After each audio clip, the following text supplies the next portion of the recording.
জি ma'am সাহেব। ঠান্ডা গরম যা যা খাবার আছে সব টেবিলে দাও। কি হলো, তোমার খারাপ লাগছে? তোমাদের বাড়ি দেখে আমার মাথা ঘুরছে। এটা তো কিছুই না, আমাদের যে বাড়ি ঢাকায় আছে সেটা তো এর 4 ডাবল। কোথায় গেল? সাগর, সাগর, সাগর!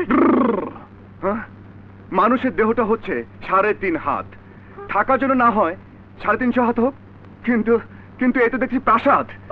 এই প্রাসাদের মধ্যে একটা মানুষ থাকে কি করে? সেসব কথা তোমার ভাবতে হবে না, আজ থেকে তুমি এখানেই থাকবে। বলে কি? আমি খোলামেলা জায়গা থেকে মানুষ, এখানে থাকলে দম বন্ধ হয়ে মারা যাবো? ওঠো। উঠছি। ওঠো, তুমি একটা হিসাব করো। কিসের হিসাব? একটা মানুষ যদি এত বড় বাড়ি নিয়ে একা থাকে, তাহলে সারা দেশের 11 কোটি মানুষ থাকবে কোথায়? Shut up!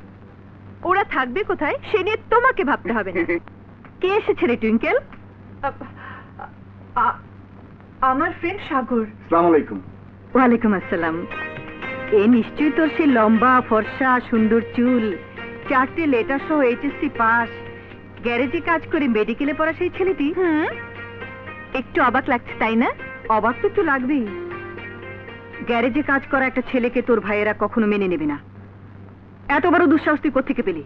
তুমি দিয়েছো, তোমার শিক্ষা আমাকে সাহস জুগিয়েছে। তুমি কেন বলেছিলে গ্যারেজের ছেলে আর বড়লোকের মেয়ের মধ্যে কোনো পার্থক্য নেই? বলো, জবাব দাও।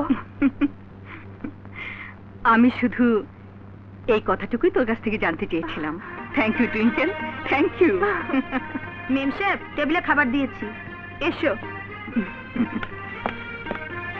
বসো, খাও। তোমার এই ঘিয়ে ভাজা এত ভালো ভালো খাবার আমার এই পেটে সইবে না, তার চেয়ে ভালো তুমি বসে বসে খাও, আমি চললাম। খালাম্বার বাড়ি থেকে না খেয়ে যেতে নেই বাবা, একটু কিছু মুখে দাও। আপনি বললেন অবশ্যই আমি খাবো। আর আমি বললে বুঝি আপনি খাবেন না? তোমরা খাও, আমি আসছি। তুমি না বললে শুধু একটা জিনিসই খেতে পারি। কি? উম, উম, উম। আরে বাবা, কি? ইয়ে,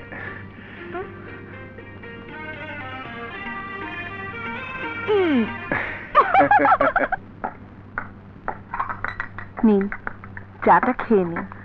এখন কেমন আছো বাবা? ভালো। তোমার বাড়িতে কে কে আছে? বাবা, ভাই, বোন সবই আছে। মা নেই।